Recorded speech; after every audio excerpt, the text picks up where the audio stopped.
السلام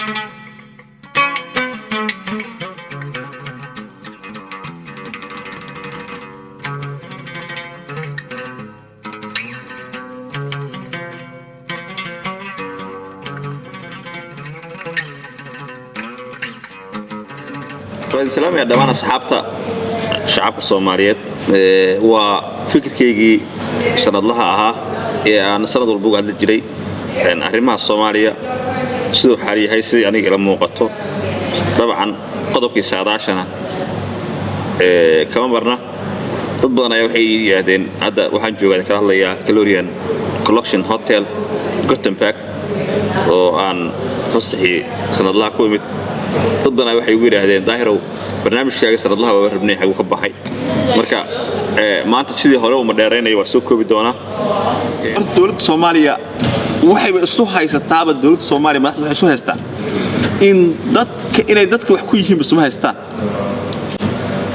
tusaale waxa ku filan in qusula la xiray wax dawladda ka dhaqaylo maqlays laakiin wixii shacabka lagu sameeyay xanuunba kuma hayo shacabkiina maanta aanu soo loo adeegsanaya ma banaan bixi karaan kama dhidi kara waxba qaldan waxa qaldan ay u weyn waxa ku hoos hulaaban qofka markuu wax sameeyo ma awalta wax leeyahay reeha bala ku jeedaa marka anu maanta reeha bal kama hadlaayaba waayo haddaan maanta iraado waxa sax xun waxa leeyahay qabyaalada aad ku socotaa dawladda Soomaaliya xagee ka shaqeysaa sidoo dhaqaalaha maanta golaha baarlamaanka golaha wasiirada shaqaalaha dawladda waxa lagu dhuuqaya wixii ka soo baxay gobolka Banaadir dawladda Soomaaliya ma salahayn qorshe kale ka duwan taas amaanka sidoo ku iimaanaya inta hoteelada xamar la wadagaya ninka wasiirka ka yimid Soomaaliland kadib ma taqaana berberaba ka keeni kara dhaqaalo ninka reer Puntland boosasama ka keeni kara kan Rex ma ka keeni kara xildhibaanadu ka keeni karaan taas ma tahay waxa way ujeedadu waxa way marka kuxigana ana leh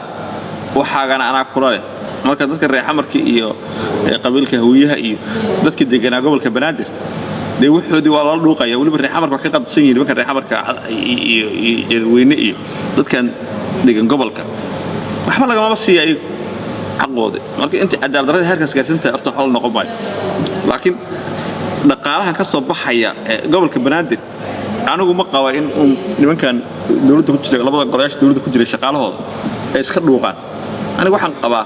in dhaqaalaha ka soo baxay Puntland ka soo baxay Qaatumo ka soo baxay Somaliland ka soo baxay Jubba ka soo baxay Galmudug ka soo baxay in la soo keeno oo marka dawladdu ay manage karayso waxa uu la iska dhuuqaya dhaqaalaha ka soo baxay gobolka waxa la ciidan amaanka sugan ee loo baahan yahay ninka wasiirka ah hadii la yiraahdo war wasiir ma tahay qabiilkaaga 2,000 askari kale imo ka keenso بعد وتشاوي لما كنا أسكر لك عليه دارنا مش لما كنا أسكر لك عليه واحد مش منطقة نادر لما كنا لك عليه دقيقة من لما كنا لك عليه إذا كان سامع السكر لكن نو سيرة أون ديان كيسي كيري كرنا عشور أو عند ديان كيسي دت كيسي كيري كرنا عيدا هدنا وسيرة تاس ما محيتها ما وسيرني ما تاس وعن كهلا يخلاف ولا حد السعر مدحوينه هذه خلاف كاس وسيح وجستو وخلافكي مدحوينها وكبحي لها شكني ما جرت انت اصلا هلا يو حسست waxaan ka hadlayaa al-shabaab aniga marka shakhsiyan hadlayo waxaan soo heestaa xariif oo ku takhasusay arrimaha amaanka ama xagga wardoonka wax badan og al-shabaab in Soomaaliya laga saaro qorshaha ma aha laakiin al-shabaab waa mashruucii Soomaaliya lagu qabsan lahaa oo lagu isticmaaleysan lahaa waxaan ka hadlayaa hogaamiyaha al-shabaab Axmed Godane iyo Soomaaliland Axmed Godane reer galbeedka xalis kuma aha intaan ogahay waa nin laakiin u fulnaya mashruucooda waxaad maqashaan koonfurta wax ka dhaceen ama Puntland wax ka dhaceen ama Galmudug wax ka dhaceen ama deegaanada kale wax ka dhaceen oo qaraxii iyo dhibaato la geystay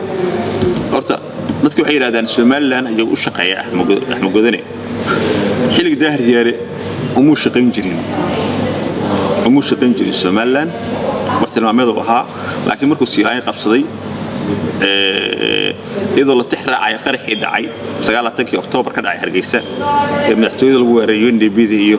wixii ka dambeeyay guddi ayaa la magacaabay inta xog ku hayo guddigaasna waxay la macaamileen Axmed Godane iyo Cabdullaahi Gaab iyo groupkii laba qomacle iyo MM Faruur iyo groupkii beesha gobolada dhexe Soomaaliland ee al-shabaab madaxda ahaa markaas ayaa la go'aamiyay in fursadaas ninkaas laga faa'iideysto waxa lagu galay laba qodob in maxaabiistii ka xirrid horta loo sii daayay Axmed Godane in dhaqaale la siiyo 6 bilood mar waan la siiyaa lacagtaas waxa laga qaadaa shirkadaha ganacsiga ku yaala Soomaaliland waxa bixiya maamulka Soomaaliland ayaa bixiya marka lacagtaas waxay u bixinaysaa Soomaaliland laba ujeedo iyadana labada ujeedo kale waxay tahay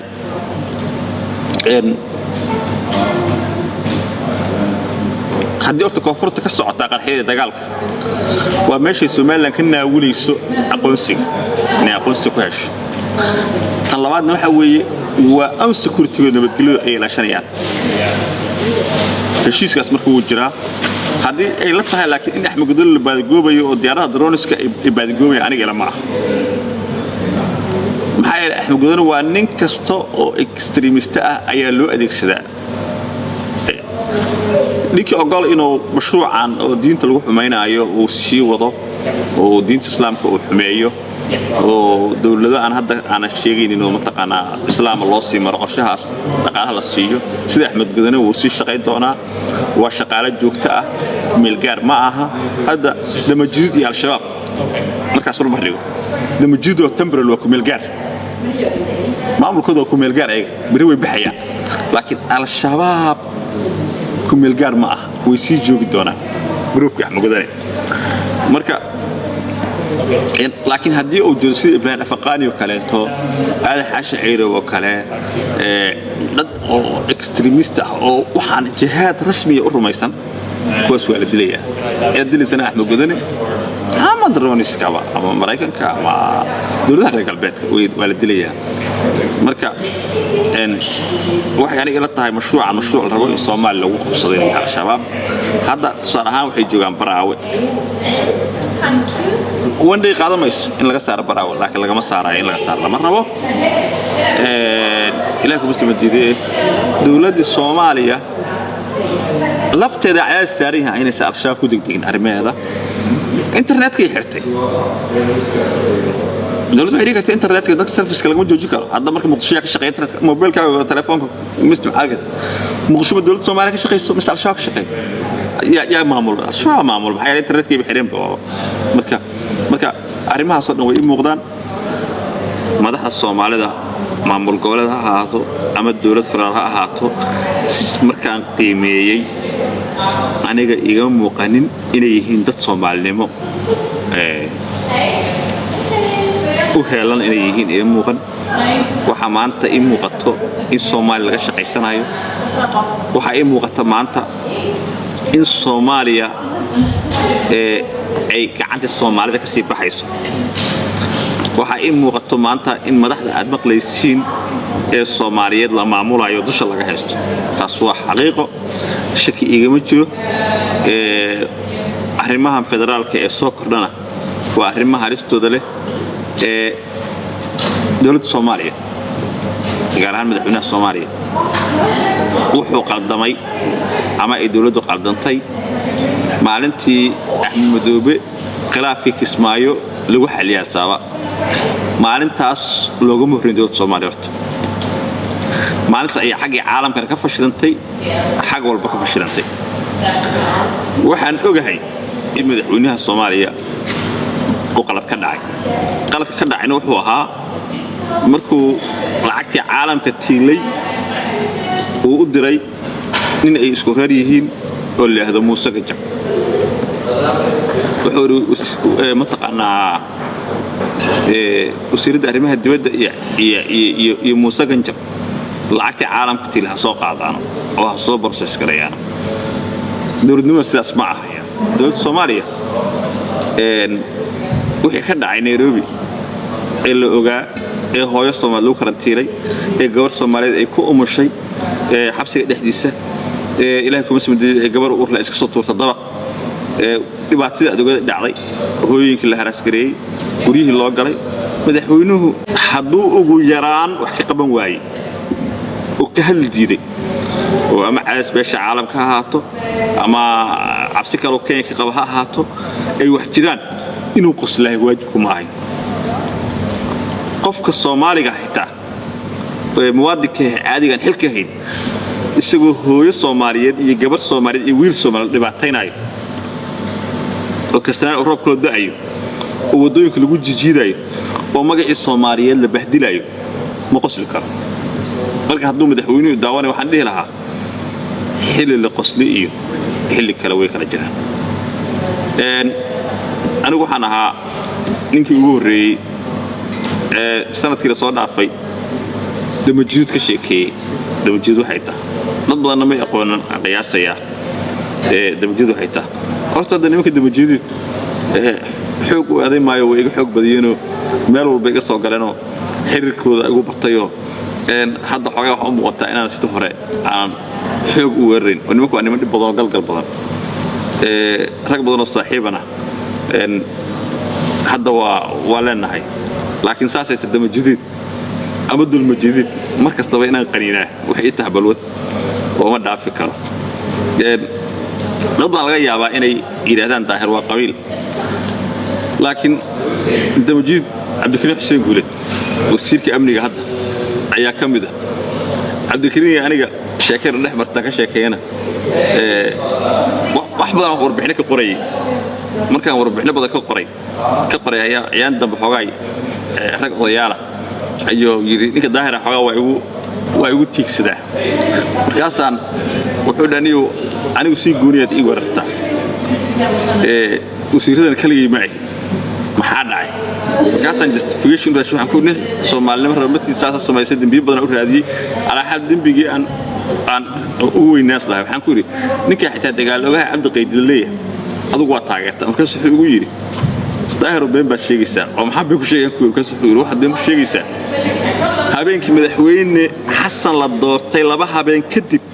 waxaad soo qortay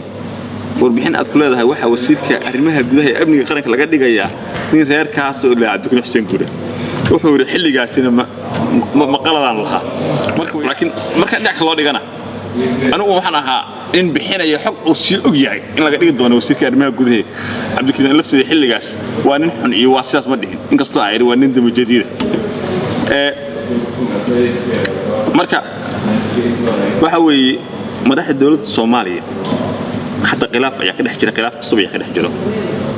رئيس الوزراء وحدون يعني حلقة قاضي وسير كهرمها جودها عبد الله قادح برة وسير كجرصار ك إيو فدرال ك فرح شيخ عبد القادر وسير كأمني Cabdikariim Xuseen Guuled وحوليه هي بلان A بلان B بلان A وحربا إن رئيس الوزراء إنه برلمان كأوليه أو برلمان كويرا سدح وسير هذي إريويان أيوة حاول قرشي سدس كش عندنا نصمه أو سدس كأريو إن سدح الوسير أنا وحنا ليه هي إلى التهاي وشخصية دي أنا جو أن وحبا ونوجه عدالس كهستو ونوجه هي اللي ليه هي متقنا وحباك الشيء دولة الصومالية ما حباك الشيء أنا وحشمين ضد صاحبنا هاي هذانا وحلايها نفسي الساعة لا قلي مسح لنا نضون سيد أنا قلت هاي وايد ساعد نفسي لا قلي وصل الله من دونا نقول عبدولي يمكنه حدا إسبايس عصور السميسانية إسبايس يقول السميسانية وحكي صوب حوارك دونا لكن Soomaalida halxab ma oga gobonimada Soomaaliya dhaliyay matban wiil ayaa dhalisay ama 10 qof ayaa dhalisay mise in ka badan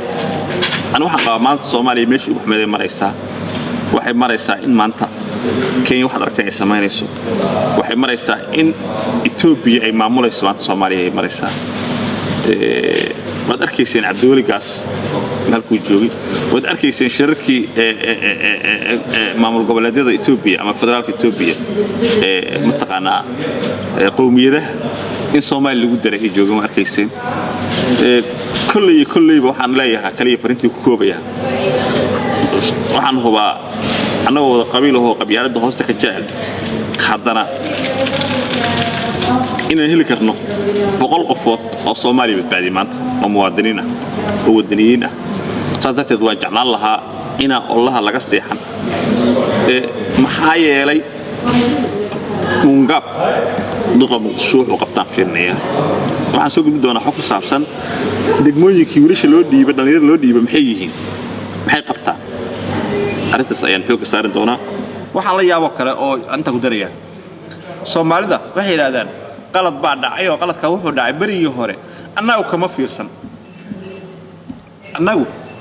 qaladkaasi kama fiirsano waxay nagu ahayd waxaan laga sii fiirsan Soomaalida markay wax sameynayso waxa loo baahan yahay in waxa jooga aysan isku mashquulina waxa soo socda ay si ogaataan waxa si socda waa inay si ogaataan bal adigu hadda ciidamada sirdoonka Soomaaliya arag halkaas uu dhigan yahay halkaas waxa uu dhigan mataqaanaa calaamad inuu sirdoon yahay qof sirdoon halka calaamad u dhigta adduunka xaq lagu arko lama arag qof sirdoon okay muqdisho dil la ka dhaw dawladda Soomaaliya guuto ka tirsan la ruuxaanta dadka disho oo sida amniyaadka al-shabaab loo abaabulay haddaba dawlad qofkii mucaarada dilayso si dawlad ku noqonaysa taas dawladnimo meesha halkaas kama muuqato mugta marka waxa weeye nin wasiira ayaa wuxuu sameysanayaa kambani qaabsan baa hawlaha guud ayuu sameysanayaa sida Ameerika oo kale isbitaalkii nin mashaariicda dhan dhismaheedii ama Turkiga ha bixiyaan ama Qatar ha bixiyaan ama Sacuudi Arabiya ha bixiyaan ama dawladaha kale ha bixiyaan wixii ba qof ayaa wasiiraha ay qaadanay